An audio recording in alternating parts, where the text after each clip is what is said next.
Every time you pick up a role, every time you're given a situation, you walk into it, you do not break rules which are obvious, but you create your internal set of rules and given set of rules. Um, I'm really impressed that you picked that up from my handwriting, and I'm like, wow, what is my handwriting saying about me? But no, I think that's very true.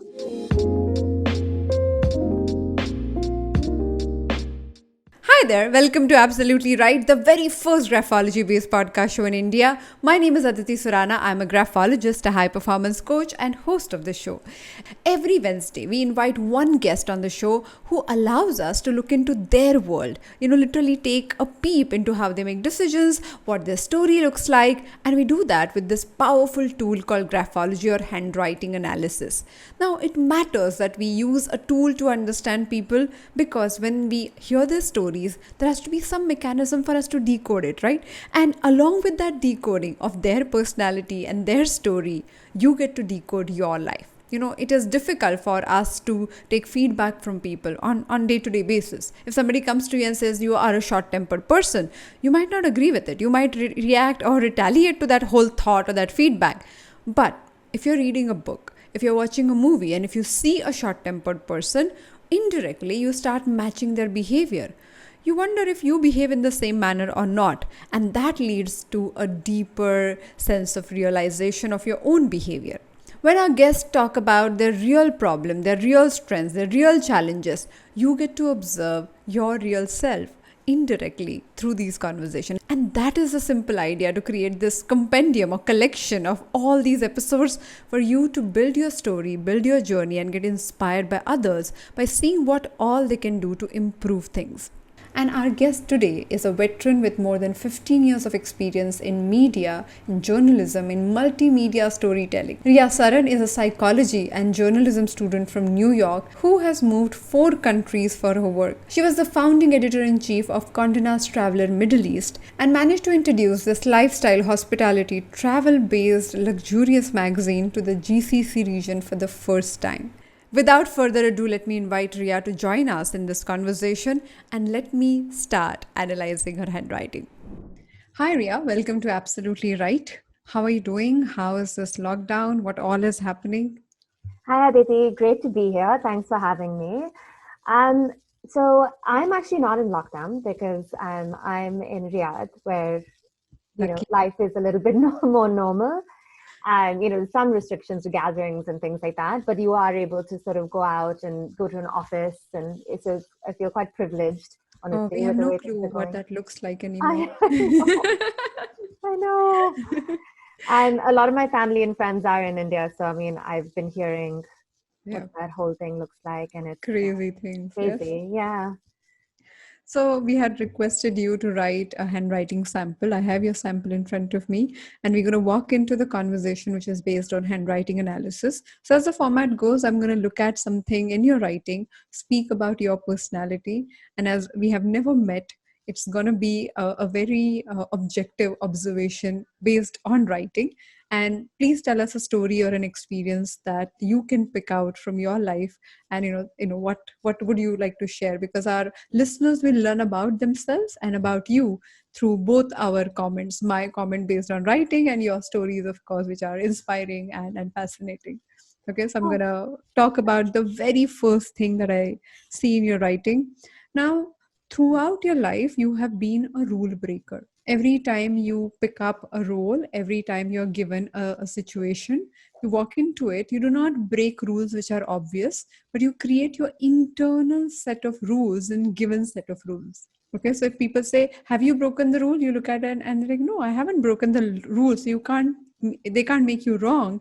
But internally, you know that you don't follow what you do not agree with. I'm, I'm really impressed that you picked that up from my handwriting, and I'm like, wow, what is my handwriting saying about me? But no, I think that's very true. Yeah, and I think you're right. I think people wouldn't on the outset look at me and say I'm a rebel of any sort, because I don't think I am, obviously, one. True. Um, but I do think you're completely right in that, to me, if something doesn't feel right, I'm very comfortable writing my own set of rules. And for instance, even when I moved to Dubai to launch Condé Nast Traveler, many years ago now, 2013, I think it was. And I came into a setup that had done things a certain way Right. for a long time, and it was working, I guess, for everybody else there. But I came in and I said, well, this is fine, but this doesn't work and this doesn't work, and we need to be doing things this way. And they'd be like, well, this is how we do it. And I'd be like, well, we can do it this way. And so it was putting together an entire new way of, for instance, establishing and producing a magazine, Right. and a title like that, but without going so off kilter that you're doing something that is disturbing to anybody else, or once they saw the results of the way I did things, they were happy for me to run with it. Also, like you do not confront people while doing it. So you do it in a manner that you are extremely patient and you can be repetitive till the point they get the point. And that I feel is your large leadership quality, which people do not realize because you're so subtle about it. You're so repetitive, but patiently kind about the communication. Well, thank you. I hope that's how people see me. But no, you're right. I'm not big on confrontation and conflict. I don't like it. I also don't think that that's the best way to get what you want.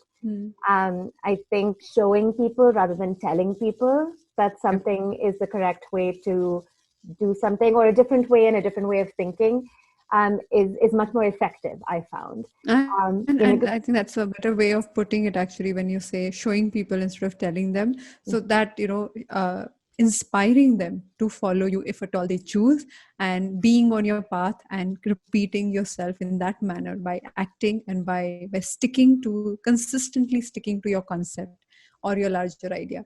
That takes a lot compared to other people who are like, oh, you should do this, you should behave like that. Definitely. Now, I'm saying this because, unlike our most handwriting samples, your sample is on a ruled paper. So when anybody writes on a ruled paper, but do not write on the line, you have this little space between the actual ruled line of the page and your imaginary line, which is your baseline. That shows that the writer always creates his or her own set of rules in a given set of rules, and that is very, very evident. That's fascinating. Okay, yeah, because I was feeling a little bit bad that I only had the ruled paper, because as I said, I'm sort of in between homes and I'm living in a hotel apartment, and I literally just didn't have unruled paper. And I said, oh God, I hope this is not going to affect things in any way. But apparently it showed you something about me. Yeah, so that's great. absolutely. A newer thing altogether. Yeah, so I mean, I guess, as I said, moved in, I've started things. I've just moved to Riyadh. I'm sort of doing different things, and most of my career has been moving, not just jobs, but moving countries. So every time I change a job, I change countries. Wow. So yeah, so I mean, obviously I don't play it safe. So one of my questions would be, sort of managing the uncertainty and change every time you do something like that. I think I have managed to do it, but I don't think I always do it with the least amount of anxiety I could possibly have. Sure. And I would be curious to know if you had tips or guidance on making these big leaps, but doing it in a way that doesn't cause a huge amount of anxiety. Because I think sometimes people see someone like me and they think, oh, it's really great and it's really brave, doing these things. And I'm like, well, that's great. And that's sort of what you show people, is that you're sort of handling everything. And you are. But I think a lot of what people don't see is the underlying anxiety underneath a lot of those things. Sure. So I thought it would be interesting to sort of talk about that a little. So this is like a huge question. There's so many parts to it. So before I talk about how do we deal with it, let me take a moment to talk about how do we look at anxiety to begin with. Anxiety as a phenomena is built on patterns. So patterns that are repeated, patterns that are triggered by certain things. And most people who feel anxious do not feel in control of the situation. Okay, now I'm going to relate to how you look at anxiety. What are the things I find in your writing? Right. So when you write your signature, in your surname, there's a stroke of S that has a long extended tail. That shows that kind of extension shows investigative nature. So when you get into a situation and when you find something off, you become investigative about it. Okay. Another thing that you have in your writing, which is shown in your letter R with a loop, that is a worry stroke. We call it a worry stroke. So if I have to combine these two really independent traits together and make a comment, then I would say, one, you get investigative, which means anything going off, anything looking uncomfortable catches your attention, and then you go to the root cause of where it is coming from, why it is happening. And now you also have the worry stroke, which makes you an overthinker. So if anything gets caught into that gap of being off or being uncomfortable, then nothing under the sun can stop you from fretting about it. And I mean, I think that's completely true. I think that, like as you said, that is probably where the root of the anxiety lies. I make these big decisions, and I'm very comfortable with making these big decisions, but they do come with this underlying thing, which is, as you said, I suppose because when I can't quite put my finger on something or hold on to it, there is this worry that comes along. How are things going to turn out? I don't have full control on how things are going to turn out because Right. there's all these factors. Which is absolutely understandable in your case, especially walking into a new organization and new country. Then nothing is in your control, pretty much. So that we have this concept in psychology, we say locus of control, so things which are in my control and out of my control. So when you're new somewhere, the area which is in your control is really, really small. Now, how we can look at it and how we can deal with it, fundamentally, anybody who's stuck in overthinking patterns, what do we overthink about? Things that we imagine that can go wrong, or our memories of things where things went wrong. So we keep repeating those memories, or we keep thinking and imagining and coloring pictures. And I feel yours is more of imaginative style. But when you put your foot down and you bring all the past references where things had gone wrong, you justify it with all the data. And then it becomes like a solid case against yourself. So then nobody can fight that case. Nobody can win over that case, right? So then it's only one person. So a part of you against yourself. Now, to break it, we have to identify the triggers. So as I said, the fundamental trigger is when you feel you are out of control on any one of the things, right? So when it comes to your other professional areas, when you feel out of control, the simplest thing I can tell that you do is you find the expert who can fix it. In your personal life or in these personal decisions, you do not think in that manner. So the expert might not be a person, but expert could be an opinion. Expert could be somebody who has gone through the journey and can make the process easier for you. Expert could be the formats that you can create for yourself, knowing that this is my pitfall. Now, all these things we can do to gamify, or in a way, like, go around our own triggers, because the triggers, once they are off, once they're pressed, then you have very little control over the situation. Yeah, no, that makes complete sense. That makes complete sense. It's good to hear it in that manner because it sort of simplifies what it is you're looking for. And even the anxiety that you're talking about is momentary. You do not fret about it after some time, it's till you go through it. Now, what you do most of the time is you close your eyes and you really go in with full force, and then you believe that somehow you'll come out on the other side. I feel that mechanism has to change. So when you feel surrounded by so many thoughts which bother you and which make you feel bogged down, you try to cover your eyes instead of looking at them. Right.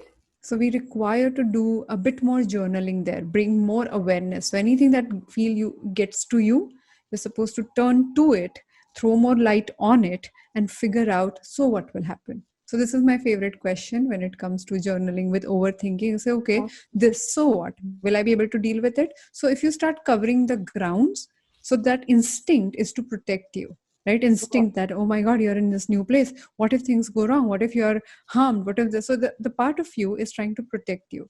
What we do is we dismiss it. We try to push it. We try to not address it. And then it becomes stronger and stronger because it is still scared. It's like a child who is crying. If the mother only ignores him, and if he's really in pain, he'll cry more and more and more. But if he's not in pain, and ignorance works because then he gets distracted by something else. Right. But the fear is like the child who is in pain. So it can't be ignored enough for you to go around it. And that's why the fears become stronger and they stop you in your tracks. So the very moment you look at it and you keep understanding. So one of the lessons I learned from Brené Brown, She says, sometimes you wake up in the morning, 4 o'clock, you just go to the washroom, and by the time you come back, your mind is filled with all these anxious thoughts.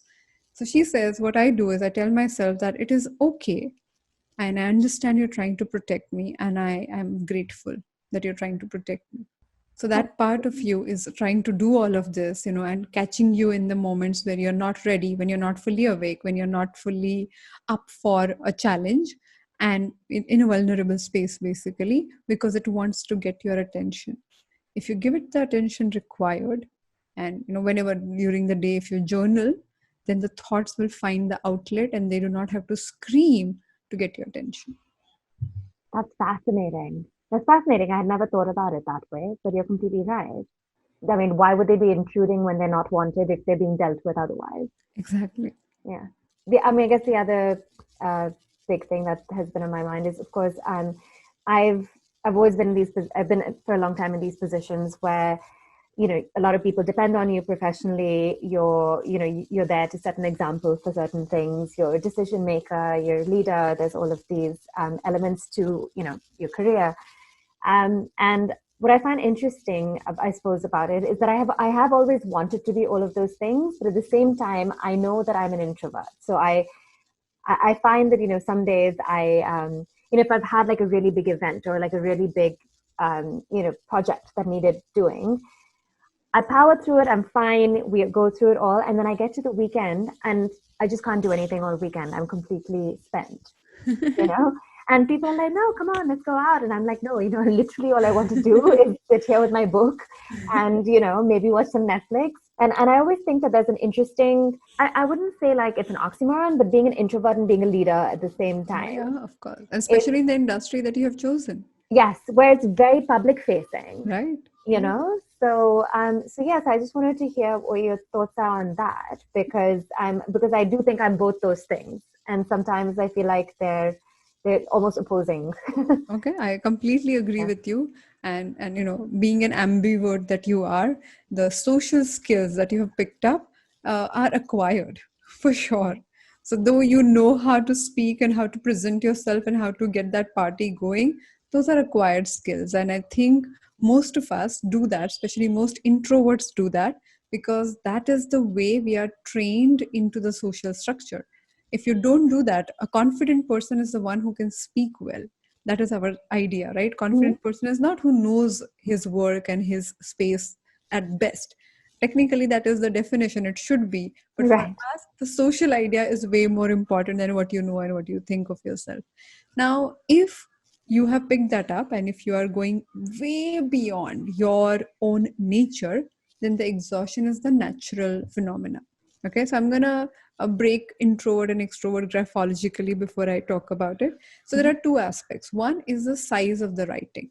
So when your handwriting is big, which you have in your signature, you have a larger personality. So you walk into a room and people take a note of you and they understand, okay, she's the person. They also look at you in an authoritative manner. So all of that comes naturally before you even say anything, before you connect with them or even any communication happens. That's the persona that you have.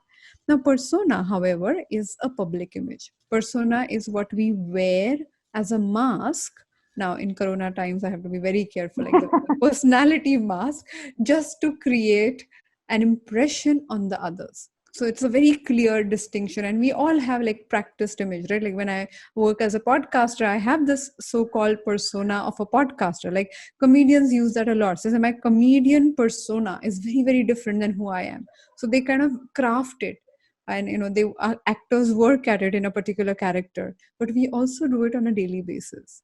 So we have a work persona, and then we have a social persona, and then we have relatives that we don't like kind of persona. So we all have these different images that we carry. Having said that, when we talk about actual personality, in that case, your writing moves to the left.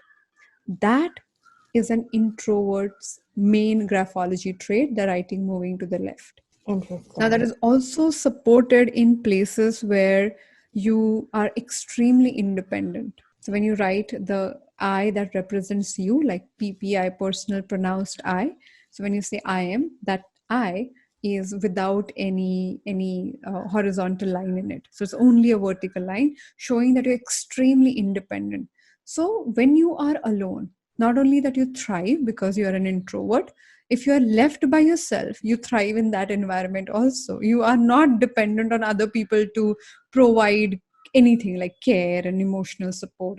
Like you can just self-sufficiently survive through multiple situations, and I would say environmental, anything that your environment throws at you, all those challenges you can figure out. In spite of anxiety and all of that we spoke about, at the end you'll figure it out. Now, with that level of self sufficiency, the need to depend on other people is also much lesser. So that heightens the introversion that you have. And thereby, having regular pockets of the day or of the week where you're not seeing any other person's face are very, very crucial. No, they really are very crucial.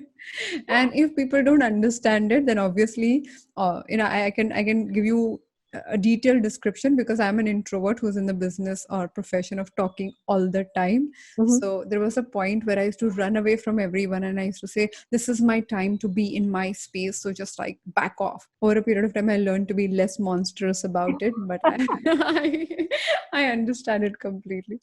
So when you connect with yourself, for an introvert, the way the brain is wired is you thrive with less external stimulation. So reading a book, doing an activity like gardening, something that requires you to not be stimulated constantly, Mhm. allows your mind to unwind, and you feel calmer and you feel recharged at the end of it. People who are extrovert, they get stimulated when they are constantly, they feel happy and recharged when they're stimulated over and over again. So that is a different mechanism altogether. So if you're preparing for something where you have to talk to people throughout the day, and an event like that, taking the time in the morning instead of over the weekend can be of great help. So because I have to be out there and spend all this energy, let me recharge my batteries before and not at the end of the day. Because at the end of the day, you're exhausted mentally, physically, all of that happens. Also, the gap or the dip is much higher than normal. Yeah, that's completely true. Like even things like, I'm a person that works out in the morning and people are always like, well, if you could change it around and work out in the evening, that should be fine. And I was like, actually, no, because for, for me, I just feel working out in the evening would take a lot more energy than I have after a day of work and interacting with people. Right? Yep. Whereas in the morning, I'm full of like I can absolutely get up and do it. And I guess Also, if you work out by yourself, then that can become your internal mechanism to calm down and actually recharge. So that's also another key. which, by the way, is also really funny because people sort of have been trying to convince me, like even during this COVID time when you're not going to gyms and you're not going, you're not doing that and you're sort of working out. Like I've been doing at home workouts and people were like, oh, you should join this. It's a great Zoom instructor. It's a great this. I was like, I don't want someone actually watching me. I'm happy to use videos with already pre-recorded. Right. And nobody's actually watching me. And people think that's quite funny. They're like, no, but isn't it great to have like this class and people are all on Zoom? And I'm like, no, that sounds terrible to me. So one thing I want to tell you, that as a leader, if I have to describe you, one of the things that Mhm. is your efficiency to get multiple projects going. So if you have less projects on your hand, you feel more distracted. Now that's a weird concept, but that's how that's, I would say, is your superpower, because when you are given more on your plate, you feel calmer, you feel more in control, especially work wise. But if you're only taking care of two things, it feels that something is off. So I think this is a problem of heightened capacity. I think that's completely true. I mean, I complain, as you do with your friends over, during Sure. after work or whatever. You're like, oh my God, I've been so busy. I literally haven't looked up all day. But I think you're completely right. I think I thrive on that. That for me is an extremely exciting way to be at work. I don't like having too much downtime. I Yep. find it distracting. Perhaps that's why I'm suited to being something like the editor in chief of a magazine, because here you're sort of course, you've got the actual content piece, but then you also have the people management piece. Then you also have the, sales piece and the managing upstairs piece. Of course. So you are actually donning so many hats every day. And I think for me, that was really stimulating. And it kind of, it's part of what I loved about the job, No, I was the can fact that there were all these different facets that challenged me in different ways and kept me going. And I think that's how you thrive in situations. And I must add Mhm. to this, very few people are aware of this part of your working style, that you're Mhm. highly intuitive. So you do talk about logic and number and delivering on processes, but the way you design them and you decide what is working, what should work, and for this person versus that is highly intuitive. And I think that part makes you unpredictable for others because they can't put a formula to why you work and why you do whatever you do, but also highly efficient the way I was talking about. You can connect multiple unrelated dots. Graphologically speaking, I'm saying this because most of your writing is disconnected. So we call it printing or disconnected writing, where there are less connections between letters, and that gives people this extra edge of being intuitive, but also can be at the cost of being disorganized. In your case, I would not say disorganization is a problem because of your otherwise commitment to deliver. So when it comes to professional work, you're highly committed to deliver, and those standards you somehow manage to meet. And that's why disorganization professionally is not a challenge, because of the commitment more than anything else. But if I have to talk about the other aspect, especially in your profession where you're at, how are you dealing with the pandemic? Like the whole travel industry is suffering, and like people are are obviously not traveling, but also the whole escapism that we had in looking at the magazines and other people traveling and those beautiful pictures, that is also in a way questioned. So how are you looking at it? How are you looking at the challenge? To be honest, I actually found that people still crave that escapism. I thought that it was really important. I mean, while people weren't traveling, I think to me what was super important was one, that we were continuing to inspire, because I think particularly when people are at low, being able to inspire people in any sort of small way was Sure. extremely important, and that's one huge way that we approached it. Was what can we do that will actually be inspiring to people and help them escape? Because I did feel that people still wanted that. I Sure. mean, there was some kind of break from the 24-hour news cycle that people wanted, True. True. so I think that was really important. And I think the second factor that was really important was that, yes, and while our readers are extremely important to us, so were the actual people from the travel industry. Right. And it was heartbreaking to see just the level of impact that this particular industry, and of course a lot of industries, but this one Sure. took, because it was one of the most obvious things that stopped,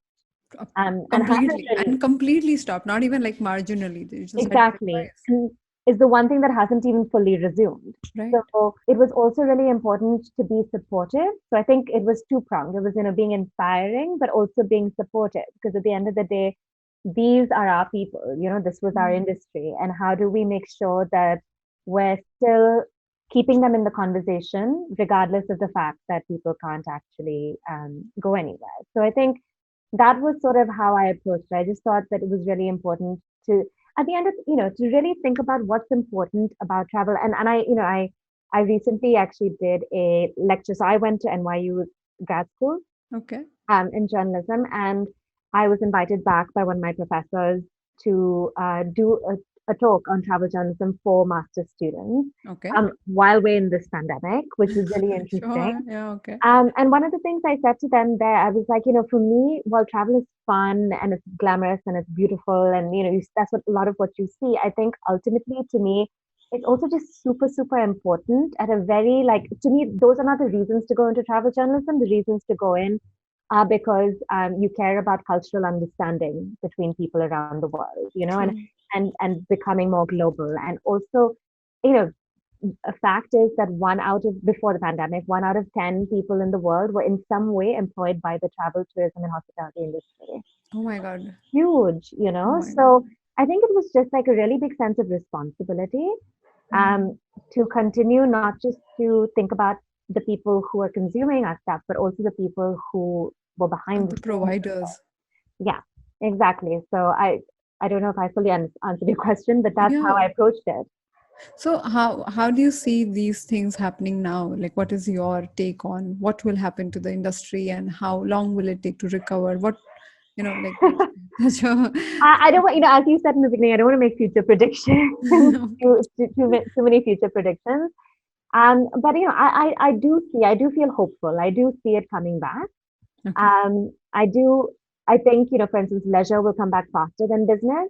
And I think Mhm. that's because a lot of people have seen that you can conduct business without actually physically having to be in places. True. But I think leisure will come back, and I think it will come back in quite full force because I think the fact that Everybody is people, tired of yeah, people want to go, they want to be somewhere else, they want to. they're So I done being at they're stuck in the houses and restricted in the same city, of course. Exactly. So I think it will definitely come back. And I think in the meantime, of course, I think there'll be a lot more local exploration, which I think is only a good thing. I think people often spend so much time thinking about how far they can go and where they can go without fully knowing the general surrounds of where they are. And I don't think it hurts at all to understand where you're from or where you're based.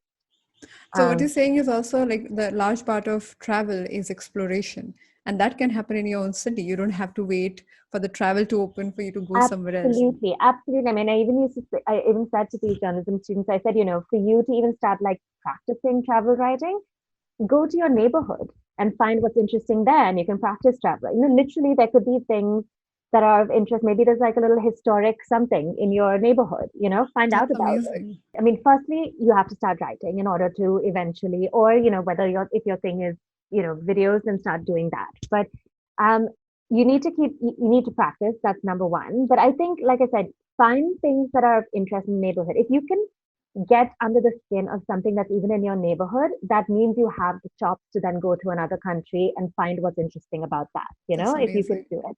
So I think, start small, start with like, interviewing a local restaurant owner, that's one form of travel writing. And what's like the local cuisine in your thing? Can you break it down for somebody who doesn't know very much about that in a way that's interesting? Go to your neighborhood, explore it, go to the town next to you if that's feasible. So really just start. You don't have to be able to travel to be able to start honing the skills for it. And Which then is eventually amazing.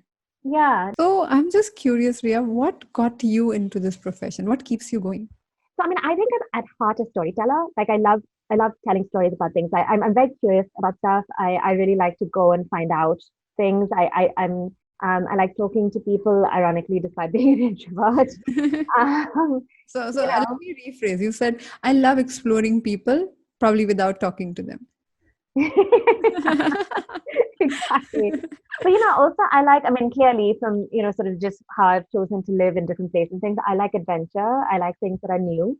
Mhm. Um, I was also very lucky that right from quite a young age, I did travel a lot thanks to my parents and things. So Nice. I've always had that little bit of itchy feet about wanting to be here and there. And then I think that combined with just an innate, like, love for storytelling and also, I guess, a talent for it, the ability to take something and translate into something interesting. Mhm. Um, that's sort of how I got there. Though I didn't originally think that I would do this. I thought I'd be a lawyer, and I think I would have probably Okay. made a pretty decent lawyer because I can be very logical and very like detail oriented. But Totally. I don't think I'd have been as happy. So, No, I think there's one trait in the writing where the letter P mm, has an antenna. Like when you write your letter P, it always begins with like a little antenna, and then you form the letter. That okay. shows your extreme ability. I mean, I'm using the word extreme because you're so quick and you think of all the possible grounds that one can cover when it comes to arguing. So I would So have made a decent lawyer, is what you're saying. also, I'm relieved to know that you don't believe in confrontations and conflict. I think many people are spared of this trait. Only loved ones are aware of it. Yeah. Over to you. Is there any other question you have for me? So Aditi, I wanted to talk a little bit about, the fact that we've talked about how I'm very independent and my handwriting shows that as well. And, I'm a decision maker. I enjoy and I thrive on all of those things. And I think to me, one of the things that's been interesting and has been a question in my head occasionally is that while I do enjoy all of that and that level of independence in my role, I've never made the full leap into being, for instance, an entrepreneur and working for myself. I've always worked for an organization. And I wondered if there was possibly a reason that you could see in there for why I wouldn't have made that kind of leap yet. Okay. Mhm. So, do you intend to do that? I haven't got like a very firm intention, but I have thought about it, and especially in the last couple of years, because I guess you get to a certain stage of your career and you think, well, I enjoy being in these leadership roles. I enjoy the independence and the decision making, and I'm good at it. So what stops me from, going out on my own and doing something that I think is interesting? Okay. But so I've thought about it, but I haven't actually gotten so far that I've, got a plan or, Okay. something's holding me back.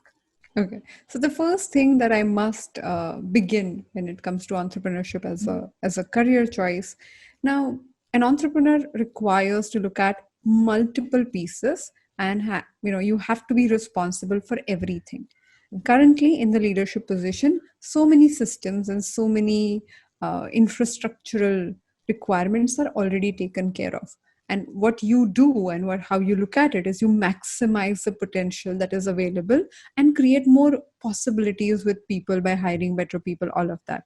Now, if I have to look at it, it is, and if I have to compare it with, say, a designer, so that job is to design a newer future, is to deliver something that other people cannot see. But the very moment you create your own label for that matter, it comes with dealing with labor, dealing with material, dealing with all those smaller moving parts, which can become daunting. Right. Now, in your case, you thrive when, as I said, when the problem solving is more intellectual, is more stimulating. If it becomes everyday, if it becomes mundane, if it becomes really, getting stuck on smaller ideas and smaller nitty-gritties, you do not enjoy that space much. But most businesses will require you to get to those day-to-day, like making sure everybody's salaries are gone, and all those activities you do not enjoy much. So that I feel is the benefit of working with organizations. Second point is you are a go-getter. So when you write your lowercase t, the way you cross your horizontal line is at 50%. Now, what it shows is you are an end result oriented person. Most of these results are thrown on your table by other people. They kind of say, okay, this is where we want to go. You buy into that idea and you run with it and you kind of create it. But every time when you pick up tasks which are, not professionally, I'm just also giving the personal idea here. So when you pick up tasks which only you are accountable for, you're not as committed as you are when you're playing a public game. That's really interesting. Okay.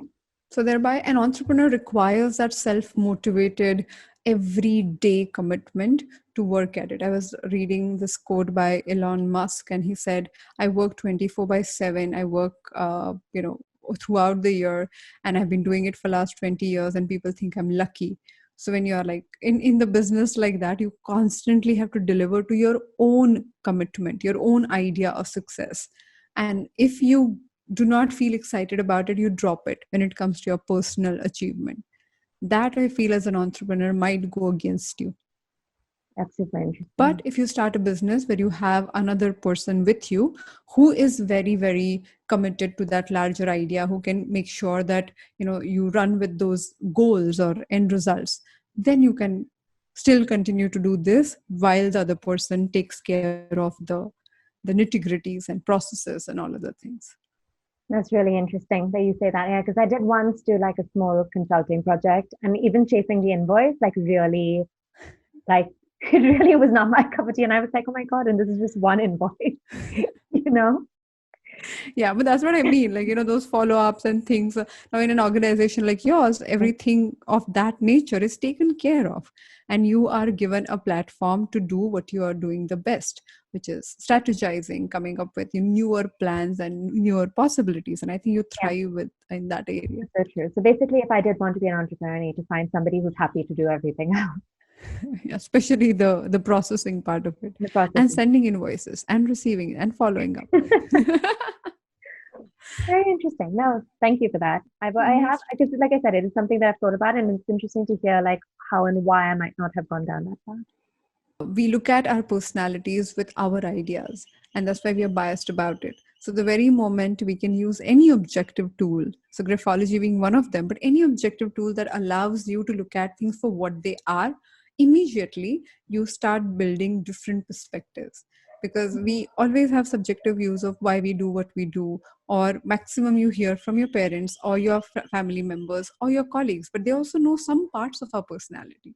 So they do not have that overview where they can actually give you opinions about what works for you, what should work for you with that mathematical calculation. And I feel No, we require some mechanism, how we do the BMI test for the body, and Mhm. you should have this diet and all of that. I think we should somehow figure out the mechanism for brain and personality soon. Yeah, I think that'd be brilliant. We can step on a machine. Yeah, and like just know, I think I'm going to do that with graphology soon. Just like Yeah, send you your should. handwriting and the machine tells you. There you go. See, that's an entrepreneurial idea. Yeah. The last thing that I want to talk about, and I want to connect to the point I made about over investigative behavior. So people know this. I would not even say this is misunderstanding, but they know that they won't survive if they lie to you. I don't know if they realize that they won't, but it is one of my biggest issues with anybody is dishonesty. I have a very, very big problem with it. I can imagine. It's completely true. I don't take well to lying, and once you've lied to me, I find it very hard to ever trust you again.